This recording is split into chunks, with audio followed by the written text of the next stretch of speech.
Hello, my name is Robert Higgins, and this week we have Noam Kroll, who is a podcaster and YouTube and filmmaker, the sort of uh, brainchild behind Creative Rebellion, and we're here to talk to him about his new film, his micro-budget film, Disappearing Boy, as well as to ask some questions about the indie film sort of space in general. Um, when I know, we were just talking because you and I have been are sort of we very much play in the same waters, and I've hmm been wanting to talk with you for a while, and I was just wondering, what's it like to be sort of leading the charge for disruption of the current meta in terms of how indie films are made? Well, first of all, thank you for having me on. This is going to be fun to chat with you, and I know we're definitely very like-minded in terms of the whole micro budget Right. approach, and everything. And I appreciate you saying leading the charge. I mean, I never really thought of it that way. I feel like I'm just one of many people, including yourself, who's trying to kind of do this and make films in a different way for different reasons, outside of the traditional system and getting away from the Hollywood gatekeepers and all that stuff. And I've just been so impressed with what other people are doing that I've been fortunate. I share a lot online, as I guess just through social media, Twitter, my blog, etc. But that sort of makes some of what I'm doing more visible. But really, what I'm most excited about is all the people I tend to meet through my podcast, yourself included, through social media, whatever, just the internet in general. I've met so many filmmakers that are making amazing films that I'm jealous of because they're so good. Or they're just seeing amazing success. Like, I had a filmmaker on the podcast recently who made like a $10,000 movie that had multiple write-ups in the trades, and then it went to South by Southwest and it got distribution theatrically. So yeah, I mean, I feel like there's a sort of an organic movement of people going in this direction, and Right. yeah, I'm just happy to be a part of it in any way, really. Well, I definitely want to. I don't want to disagree with you, but I definitely like. You say you share a lot online, but you know what I how I knew that you were like sort of leading this charge, because I deal with like I think we all know like Hollywood folks, and stuff like that. We meet them and different things like that. But I have several people who are up in that sort of those upper echelons who I get like messages from them. I'm like their guy, when it comes to like indie stuff, and they'll message me, be like, "Who the fuck is this Noam Kroll guy?" You know what I mean? And I'm just like, "Whoa!" Like, you know what I mean? There's like a people who are like upset, you know what I mean? Like that you're out here, like they'd be like, "Well, what is he doing?" You know what I mean? And like they're like, they're like, because they're having conversations about the things that you're talking about and like disrupting the meta. And I think a lot of people want to be like, it doesn't seem like, if you take a look at the Hollywood system on its face, like just on its what we know about it, not even the stuff that goes on behind the scenes, but it's an entire industry built on free work, where you do all of this work, and then somebody who has authority, you do all of this free work for the people around, for the minions of the person with authority. You do all the free work, and then once you get the minions to like collectively agree that you should be brought up to master, then you get brought up to master, and then master says, I like this, or I do not like this. And you get shut down or you get brought up. But even then, still, you still don't get any money Yeah. until literally the thing is like on its feet. And you have been with this thing for the way. And then, depending on what it is, they either try to undercharge you or toss you away the moment that like the thing gets on its feet. And you've been there like since the beginning. And this cycle of abuse just perpetuates itself over and over and over again. And then you're looking at, and like, you look at that and you look at the amount of abuse, not to mention the undercurrent of like racism, sexism, like all those things that are underneath it, all of those things that where they leave other people out. And you Yeah. think to yourself, that's the system. Yeah. That's the And system that we're all like standing. This is what we're holding up on our shoulders. Like that's the model. You know what I mean? it's crazy. And just to add to that, I was going to say, like, on top of it, and I think maybe I've seen you get pushback on this. I know I get pushback on this online a lot, but when I talk about micro budget filmmaking, I get so many people that say, like, oh, well, like, you can't make a micro budget film without exploiting people or without doing Right. this, that. And I'm thinking the exact opposite. It's like I can't speak for anyone else's sets, but I know I could make a movie for $5,000 or $10,000, and I'll have few enough people and do it in a way where everybody could either get paid, or be there because they're a partner on the project and they want to be there, and are treated well. We have shorter days. We eat better food. I would way rather be on one of my $5,000 sets than on most $50 million studio sets, because Right. those productions can get away with a lot of the stuff that you're talking about, where they exploit people. Not always. I mean, there's some really, really well run, Hollywood sets too, obviously, but Yeah. just size, and there's poorly run micro budget sets, but like the size or scope of the production really doesn't, I don't know why people have it in their mind that, like, if you have less money, that means it's a worse experience, because yeah, the big players, the big studios, and the even really big indie productions, they can get away with asking more of people because, oh, well, you get to say you worked on this movie with such and such star in it, so who Right. are you to complain? And that's not how I like to work. That's not how I like to, treat people that I work with. And that's not how I want to be treated. And it's also just not like, I think so many people that do, are filmmakers specifically that are pursuing a more traditional path right now, despite the ability to make independent films on the level that we're talking about, like just go out there, grab a camera, shoot it. Like, Right. not always, but a lot of the time, I think it's more about ego than anything else. It's about like, oh, I want to say that somebody invested in me, or I want to say this company like Yeah. distributed my film. But really, if you're like, North Star is just, I just want to make movies, and that's my goal, then it becomes pretty clear pretty quickly that doing it the way you're doing it, or I'm doing it, for some of us is just the best path, and the only thing that gives you like control over everything from the creativity to also how you work with people and how you run your sets and all the other stuff that you mentioned. Right. I mean, I like, in terms of abuse, and especially like in terms of indie film versus the mainstream, where if you have a $50 million budget, or if you have millions of dollars in your budget, period, there's no reason to exploit people, because you have the money to make that film. Like, you have the money to make that film, you have the money to pay everybody on that set, because you have millions of dollars. And whether, not to say that that excuses indie film, but I'm like, in terms of, I understand where folks, because I don't think people are taught, a lot of people are coming out of film school and they're taught, how to do things the Hollywood way. And the Hollywood way is run on abuse. And they come out in terms of knowing that model and then trying to match sort of our sensibilities in the indie film world. And I think that's where the two rub up against each other in that bad way, where it's like you said, I'll do like, and I've read your emails, like I get your emails, and like I'll see people and be like, I also will do a short day. If the day only needs to be 6 hours, then it only needs to be 6 hours. Like, I'm ready for that. I don't need to do like I will never do a 14-hour day anymore. That kind of abusive thing where it's just like, we shot all day, we got like 2 minutes of footage. Like, no, I'm not doing that stuff Yeah. anymore.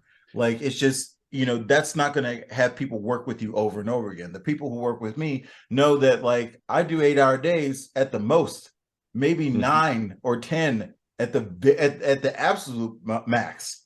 Yep. But mostly it's like 8 hours and we're done, if not 6. And I'll let everybody go. Be like, look, everybody, I got what I needed. Let's go. Let's, if you guys, Yeah. have any ideas, we'll take them. But if not, everybody, have at you. Have a nice day. I'm with you, because I think if you're just having a longer day, it's either one, like you're having a longer day just for the sake of it, because that's Right. what someone's told you it's supposed to be, or two, it's like, you are actually not, you designed it incorrectly from the get-go, where There you like go. if you can't do it with 8-hour days, if you can't do it sustainably, then there's probably some fundamental issue, like it was the wrong script for the budget level, or it was the wrong, crew configuration or whatever it was. But I think if you go in with that intention from the beginning, there's no reason. You may have seen this, I mentioned on Twitter, but like one of our shoot days on the movie I just did last year was like literally just meeting the actors for breakfast. A lot of the days were kind of like that, and we just sit there and talk and have like a coffee and whatever, some toast, and like figure out what we're doing. And then and then it's just collaborative and it's fun, and it doesn't feel like we're on this high pressure set.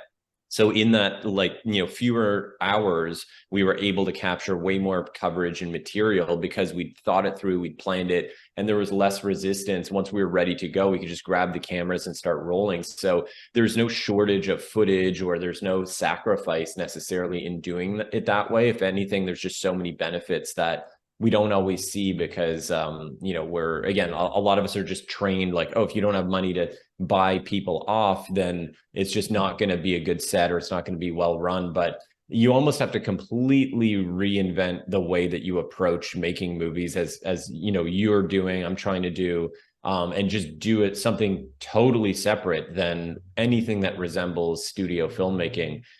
And it's not like I'm against, like, there's, some studio films I really like. And, there's, like I said, some of those sets are well run and all that, of course. But yeah, I think for people who are breaking into the industry, for people making their first few films, like, to spend so much time and effort chasing after the other model, to me, just never made logical sense. Right. Well, can you describe the process of how you like the production on Disappearing Boy? Like, what was that? I want people to hear that. Yeah. So basically, long story short, for the backstory is I was going to make another film, lost a key location. I was pretty frustrated. I'd written this whole movie, had cast, crew, everything. And I basically had to sort of abandon a project, which I hate doing, but it just made sense at the time. Yeah, and I I haven't didn't been want to through that. wait another like year and a half to write a full script and then do the exact same thing all over again. So I thought, like, what can I do that I can do immediately, but that also could be better as a result? It's not just something I'm cutting corners and I'm going to write a script like overnight and just start shooting it. And then really what I came to, decide on doing was I would I would sort of write a treatment about a story that I was like really interested in exploring. And then I would write the first act of that movie, and then we would shoot it and then take time off. I would write the next act. I'd workshop it with the actors. Then we would shoot some more, and we would just do that on and on and, on and off over the course of a year. And I wanted to do it that way because, like I said, first of all, I could just get started right away. I didn't have to finish the script. I could know the idea and just start.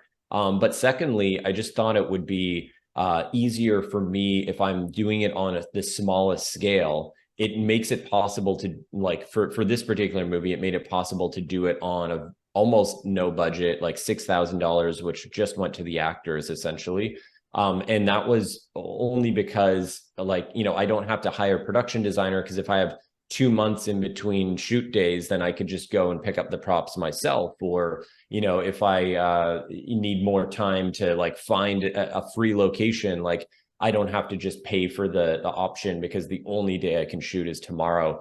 So yeah, so it made it like faster, it made it more affordable, it made it more collaborative with the actors, even though and I guess the other reason just personally that I wanted to do it was I love working with a crew, obviously, like every filmmaker. But I have, I'm a jack of all trades, and I'm happy to sort of be that way and work that way. And I've always liked working with like camera and audio, and I can kind of, I don't want to always do it all, but if I need to, I can do it all. So I thought, you know what, this is an opportunity I may never have again in my career to take this little period of time and shoot a movie and really see if I could put my money where my mouth is and say like, all right, I always tell people like scale it down. Why don't I try to do the smallest possible version of what a movie looks like? And hopefully, if nothing else, that can show other people that you can do this as well. Like, I don't think I did anything on this movie that anyone else listening to this can't do. I just decided to do it. So Right. yeah, I mean, I put one foot in front of the other, and now there's a movie, and it led to this other movie indirectly, which I'm going to be shooting this summer too. So yeah, so I mean, I don't know if that answers it, but No, that it was definitely does. That, you know, yeah. and the I don't know that I could, well, I could, but you know, like I don't, there are certain limitations that I sort of realized in terms of the thing. Like I realized that if I'm directing, you know, I shouldn't be behind the camera. Yeah, And I think, you know, I sort of found that partner in my wife where it's just like the two of us are able to sort of maximize on each other's strengths and weaknesses.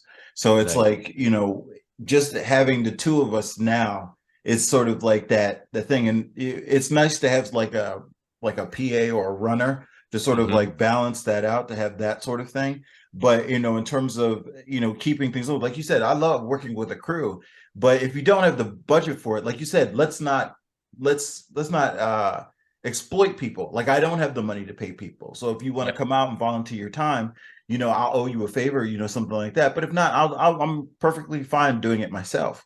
definitely. You know, and just you know, that, you know, that sort of mentality. But then people are always like, they're always trying to make out these movies as lesser than. But I want to ask you this question, and I think you sort of answered it earlier, but agree or disagree, $10,000 is actually a lot of money for a Yeah. budget for a film. Yeah, well, exactly, because here's the difference. $10,000 on a micro budget film for the director, that's probably all coming from the director's pocket. Someone making a $10 million movie is probably not putting a single dollar into it, right? So, like, from Right. a financial perspective for the actual creator behind the movie, a micro budget production is much more expensive than a fully budgeted production, where not only are they not paying money, but they're probably taking a cut.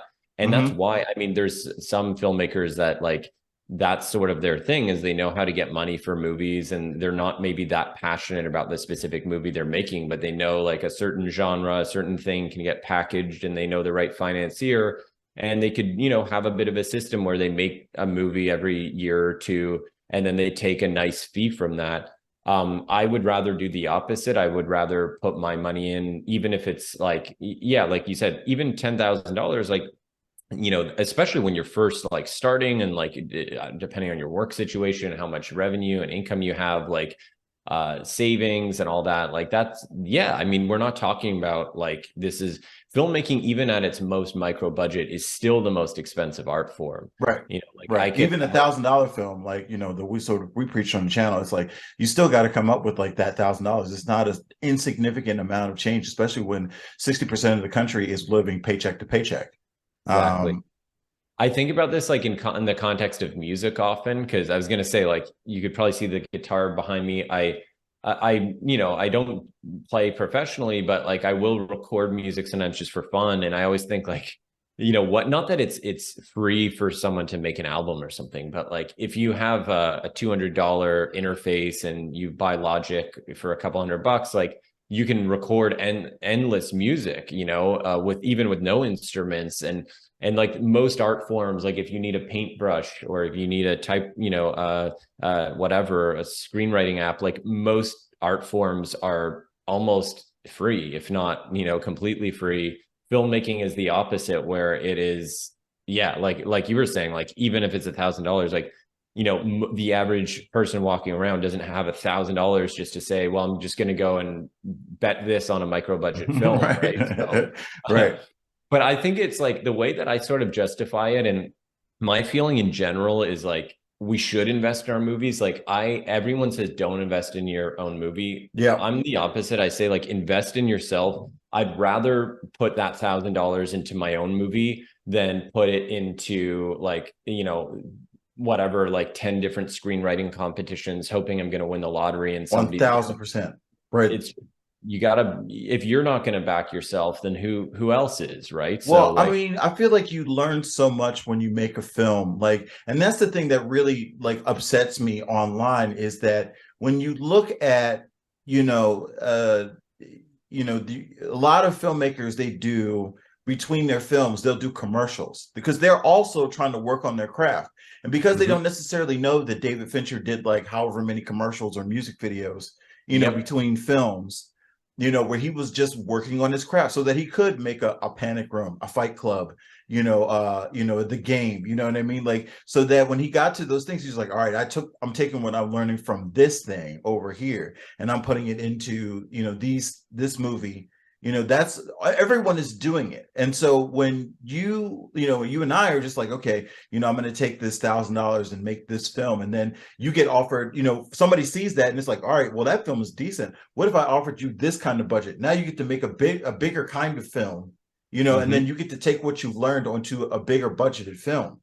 And, you would grow from that.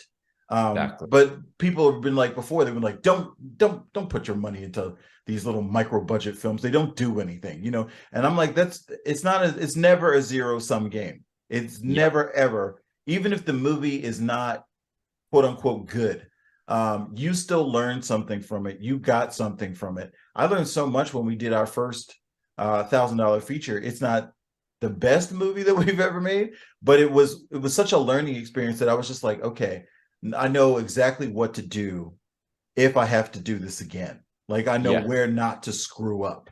And that's so Because much more valuable right, than because sometimes you get it right, but you don't really know why, and then you can't repeat that the next time. It's right, almost better to get it wrong or get parts of it wrong, which like I've done on every movie exactly. I've ever made, and then you can incrementally improve your craft.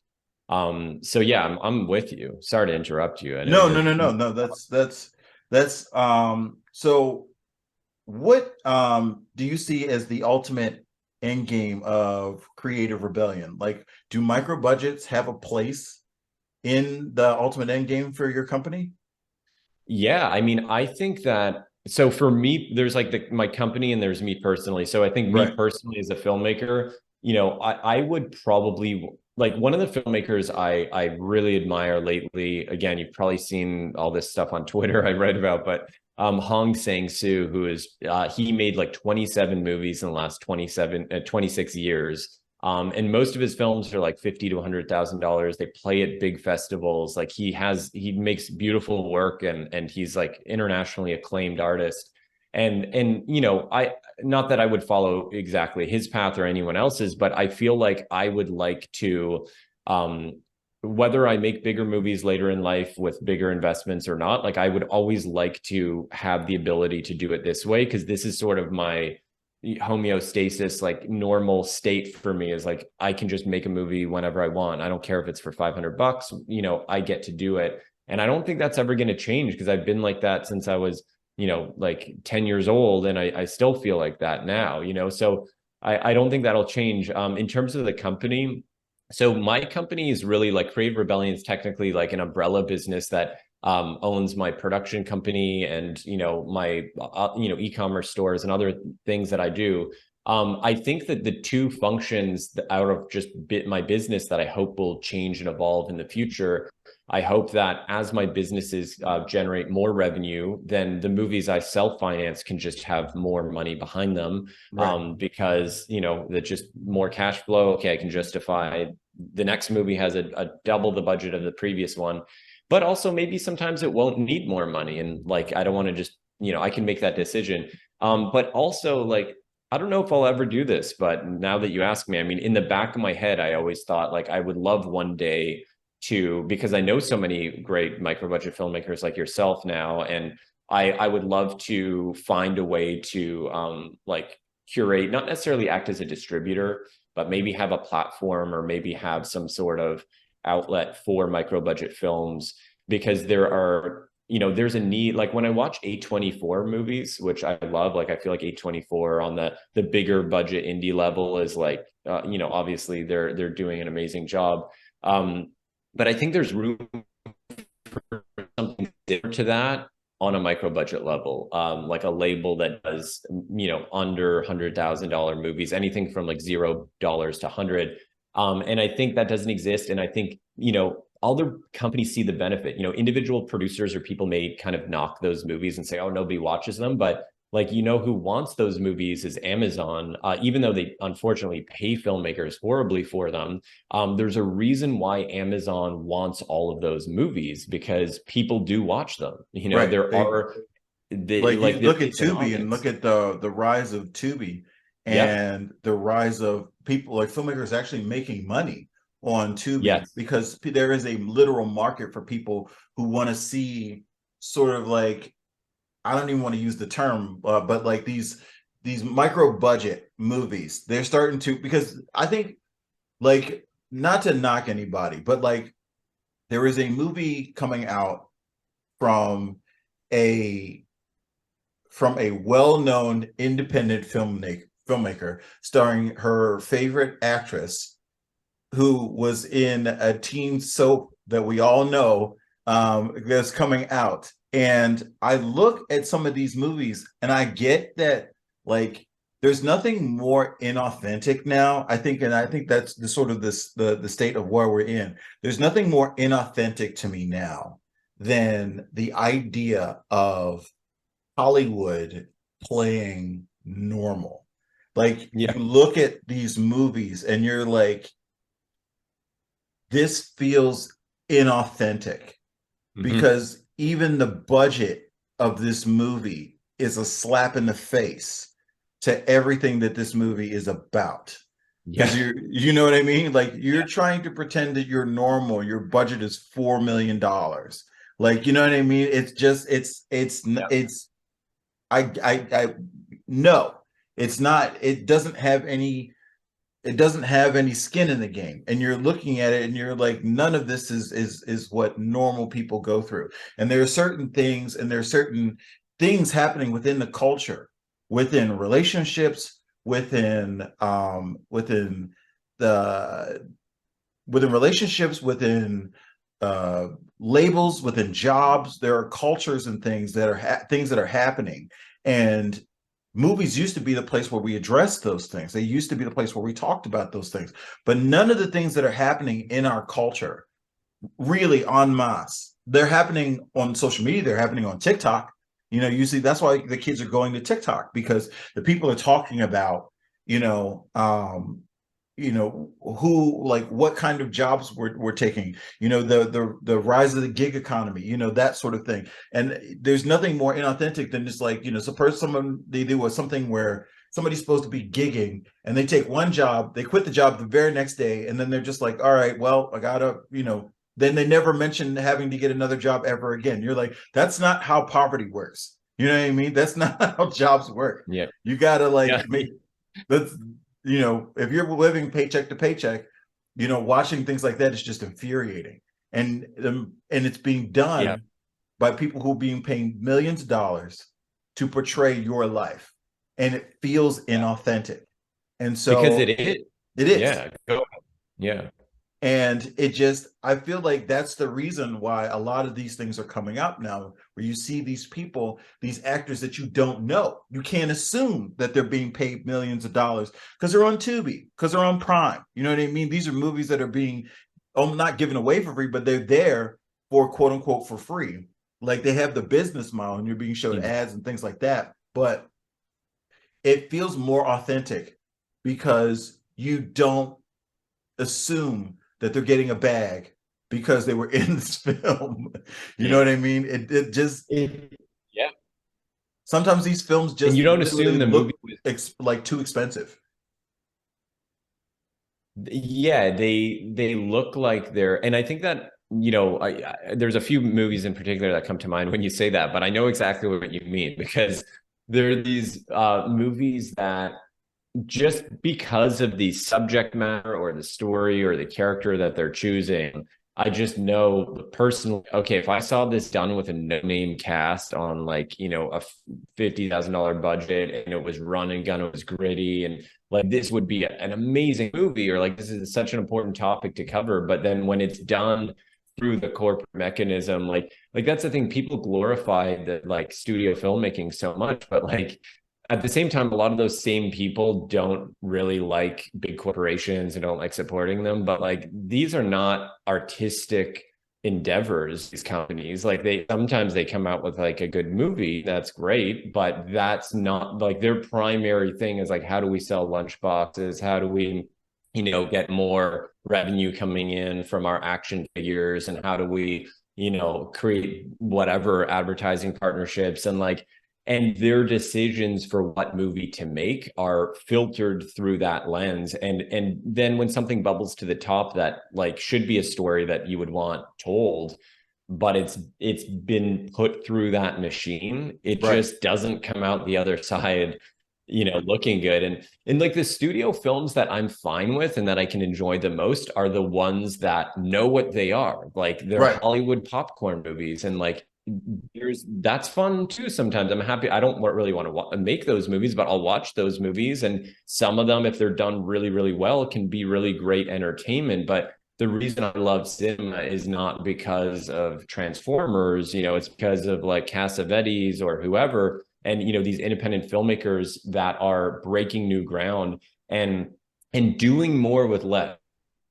Like doing more with less. And I think like, to use another music analogy, I think that a lot of the genres of music that I've really loved over the years and that I connect to are often the ones where it was like a rebellion against the status quo. It was like, let's, punk music or hip hop or genres where it's like, let's just take what we have and we'll make something that's better than what these corporate entertainment companies are producing. And to me, that's so much more exciting. Is like, how do these people that have no access, that don't have the corporate machine behind them, make something that's even better with less, like, and I've always seen that in music more than film, because film is just like we were saying, I think we're getting to the point now we can have these movements happening in independent film like we've never seen before. And I think you're right, like places like Tubi, they're showing us there's an audience for these movies, there's a hunger.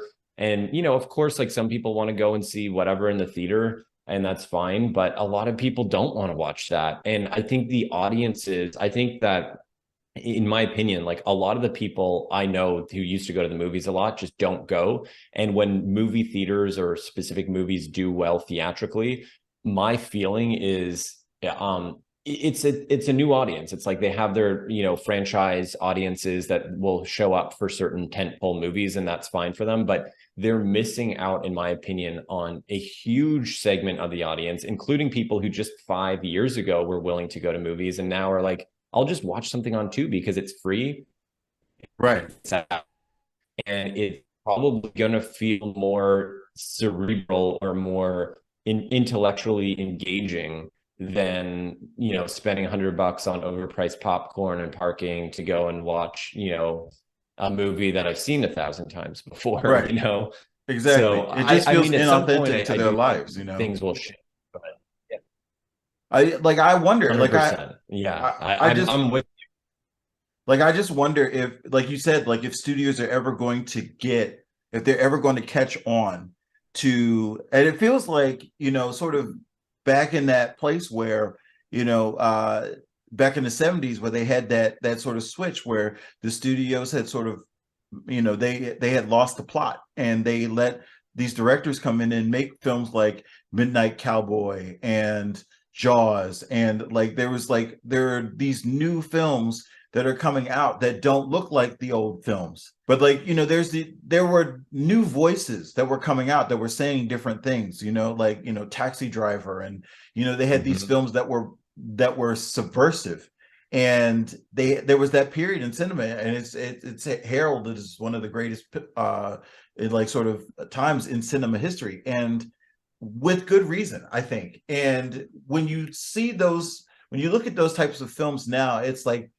there's so much formula that everything is just a formula now. It's like, what is the save the cat? There's so many things that like that want to break things down by save the cat. Like everything is, if it were, you know, these independent movies, these red box movies, you know, you see them and it's just like, what star can we get to come on for like 2 days and do the work, and then pay them an exorbitant amount of money for their name, and then have the rest of the cast do the real work, you know, and be on set and do that, and make them, and then shove it into people's face, and hopefully they'll buy it, and we'll get enough from airlines and Redbox and you know, and Prime and all these and the things to make our money back, and overseas, of course. You know, and they put it through that little filter, you know, and just like there it is. And some people are into those movies. You know, there are a lot of Scott Adkins fans. No disrespect to Scott. You know, he's the guy's one of the hardest working dudes in the show business, but like this, there's just this formula of stuff, and I can't, is that art? Is it, I guess that, like, in the sort of vaguest definitions of it, but in terms of like, it doesn't, like, I went and saw Air, and I dug the fuck out of it. And I heard it was amazing. Yeah, I loved it. And it was the first time at the movies this year that I felt something. Like I went to the movies and somebody told a story about people and I got it. And there was a real emotion behind it. And there were real people. It felt like, even though the movie is populated with Hollywood stars, you know what I mean? Viola Davis, Ben Affleck, Matt Damon, just the biggest stars on the planet, you know, are in this movie. But I'm watching this movie and I'm fascinated. And I know the ending to the movie and I'm fascinated. You know what I mean? Like, I know ultimately what the ending is, but it was about something.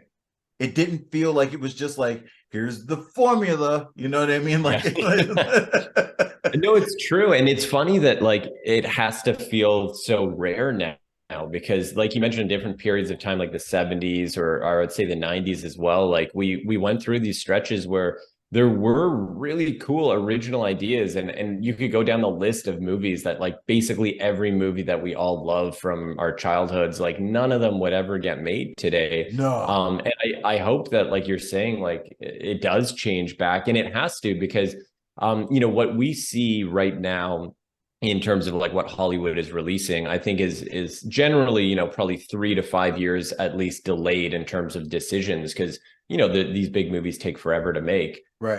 So I do think that we're already starting to see certain trends in terms of like comic book movies and things like that, not performing as well, less of them getting greenlit, more kind of a few like more wild swings. And then there's movies like Air that are popping up, and among others that I think are, and the rise of like the A24s of the world. Like Everything Everywhere All at Once, like sweeping, like every, you know, that was one of those movies where like everybody saw it. It was one of those quote unquote indie movies. I don't know, like something with a $25 million budget is still like considered an indie film, but at the same time, it was a movie, it was an underdog, you know what I mean? Because it was one of those movies that they don't make anymore. It was so weird and subversive and had that punk rock energy, you know, of you know, behind the scenes of these people who were just like, you know what, like nobody's making movies like this. Nobody's gonna, you know, movies used to be so weird, man. You used to be able to get,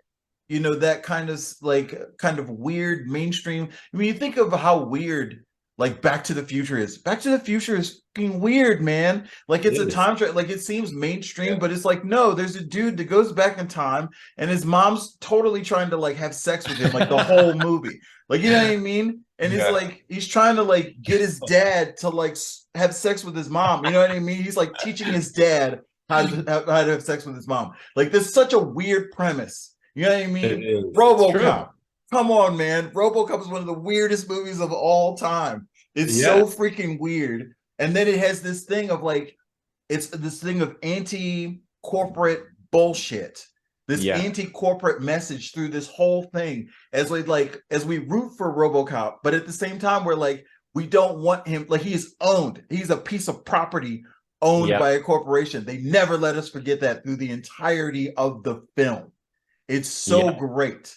But like, but we don't get movies like that anymore, man. Like you can't, you try to find something like that is subversive, but still has that mainstream touch, because they kick that stuff out of it, man. Like, and people talk about movies being woke. I'm like, Are they though? Like, you know what Yeah. I mean? Yeah. You're just talking about because they put a woman as the lead. That's woke to you? Like, Yeah, a lot of times, like these decisions now, I think were a big difference between movies made back then that were, would be embraced for being weird and different. And now is like everything now has to be based on like numbers and data. mhm. And that's why they just keep doubling down on like what the last movie did.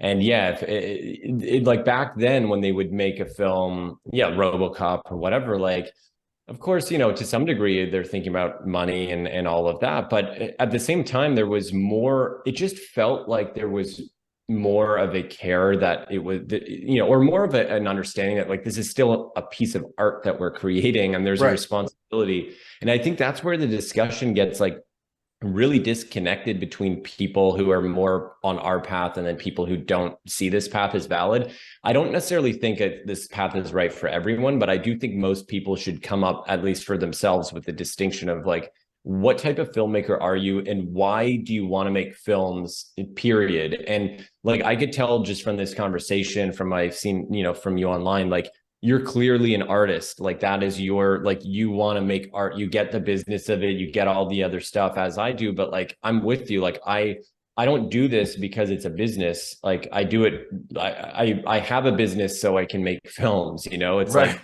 like that Disney Exactly. thing, like we make movies just to make more movies. Like that's how I feel. Is like, of course I want to be successful financially, but the number one motivating factor for that is so I can have a canvas to, do art on, and experiment and do weird stuff. And like literally the first short film I ever made, I just came across recently, like it was called Weird. And I looked at it and like it was just like these odd, like I was like 15. It was just shots of like wires and things I like found on the ground. And I looked at it, I was like, you know what? Like nothing's really changed. I still have that mentality that like I like the weird, undiscovered, unexpected, like, and I think most people do. Like you go to the movies to discover something new, to learn Right. something new.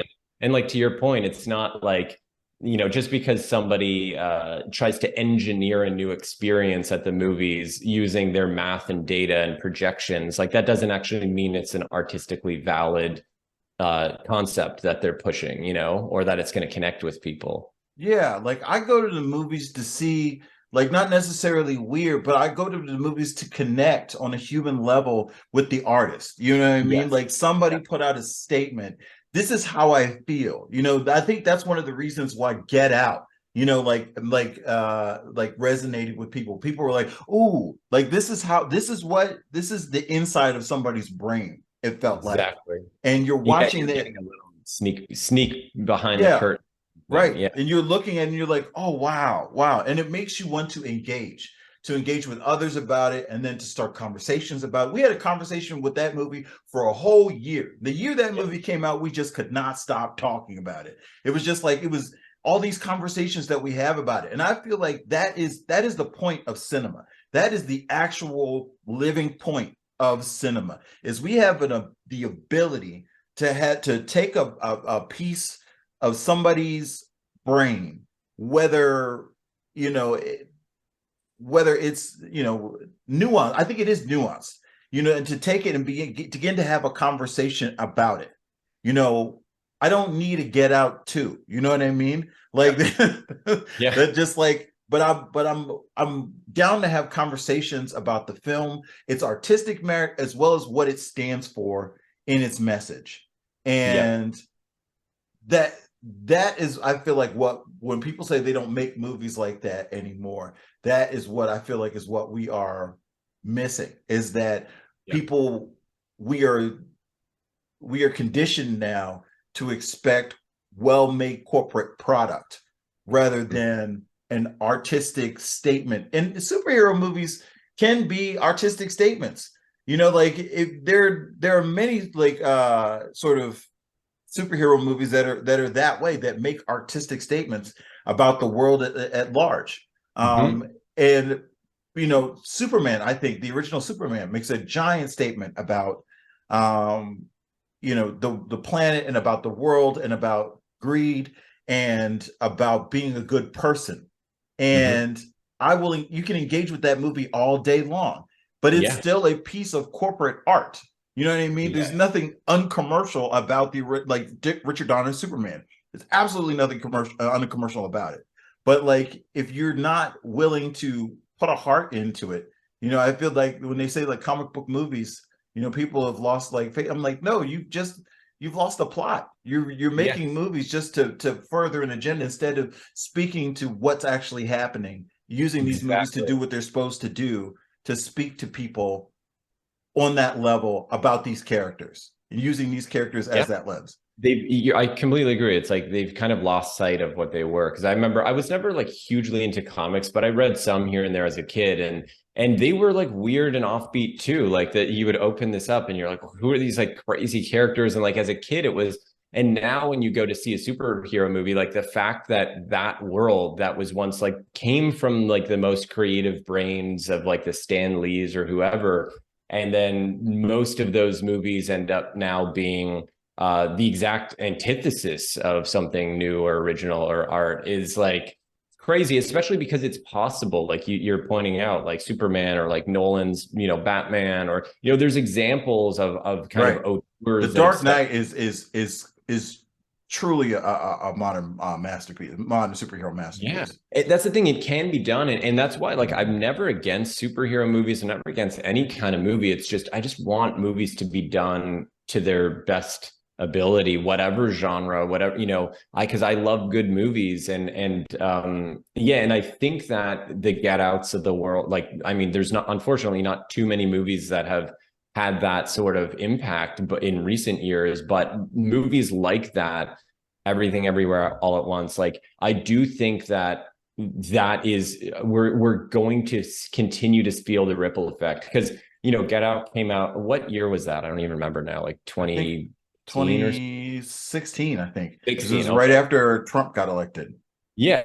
So 7 years ago, right? And like we're still talking about it. I have conversations with screenwriting friends of mine all the time. That movie comes up like probably more than any other. And when I look at a lot of the few films now that are like breaking through, not necessarily like my favorite films, but there are films that I'm glad are being made and being released by studios that are in the horror genre, that I don't think would have been made or released like 10 years ago.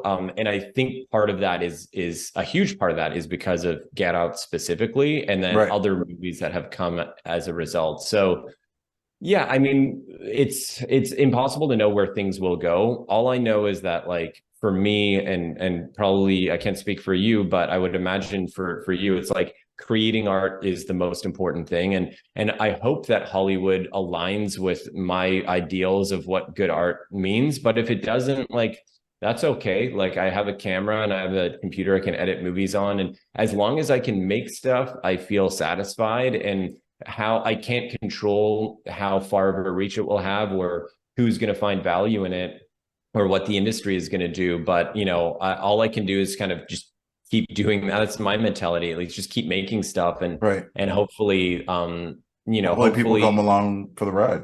That's it. Yeah. And I hope that Hollywood, just not for my sake, even just for like the consumer's sake, like I just hope they catch on to, and looking at Tubi and like the success that these smaller streaming platforms are now having. And I hope that trickles up to the bigger budget movies too. And hopefully, 10 years from now, me and you are getting big budgets to do some crazy experimental stuff. That's the dream. But that will be the dream. Yeah. With like I'll shoot the hell out of because I still think, like, for me, not that I don't want to do like multi-million-dollar films, but like, if someone give me $200,000 and I'll make Star Wars. You know what I mean? Yeah. Like, I'll do that, especially with the way the technology is coming down. I don't believe that you need, I still think $10,000 is a lot of money for a movie. Put it that way. I love it. I love that you're of that mindset, and I love that you're sharing what you're sharing online too. Like I don't get to like respond to everything I see just because I'm too busy, and I'm always on Twitter probably more than I should be as it is. But I do see your stuff come up, and I always think like, I'm definitely on your wavelength, and I just, I'm glad to have someone else sort of hopefully spreading this to people. Not that everyone has to follow the path, but I just think people should be aware that like there are other ways to approach filmmaking, and there's other ways to look at filmmaking, and yeah, understand like $10,000. Like if you don't think that's a lot of money, then if someone does give you $1 million, you're probably not going to know what to do with it because you don't understand the value, right? Right. Or what's possible. So 100%. Yeah, I think we're on that page for sure. Same page. Yeah. Well, Noam, I want to thank you for your time. It's been a real great pleasure talking to you, and I hope folks will take a lot from this. There will be link in the show socials to the trailer for Noam's film Disappearing Boy, and you should check out his channel and subscribe. And you should check out his podcast and go to his website. I think it's noamkroll.com, right? Yeah, noamkroll.com. And the main thing I direct people to is my newsletter. I try to, that's sort of the hub. Each week I just send people an email with, anything I think will be helpful from like a micro budget perspective. So yeah, and I'm gonna circle that, because there are a lot of things that you sort of sign up for and then unsubscribe. But I definitely keep your newsletter. I get something out of it every week. Noam has a real great ability to just like send me down a rabbit hole every with the stuff that he posts. I'm just like, he's so right. God damn it. So good. Well, so I look forward to your email. So yeah, go to Noam Kroll, sign up for a newsletter. It's worth your time. It'll get you inspired. It'll give you a like a little boost every week, like it does me. Amazing. Thank you so much. I can't thank you enough for having me on. This is a lot of fun. Yeah, man.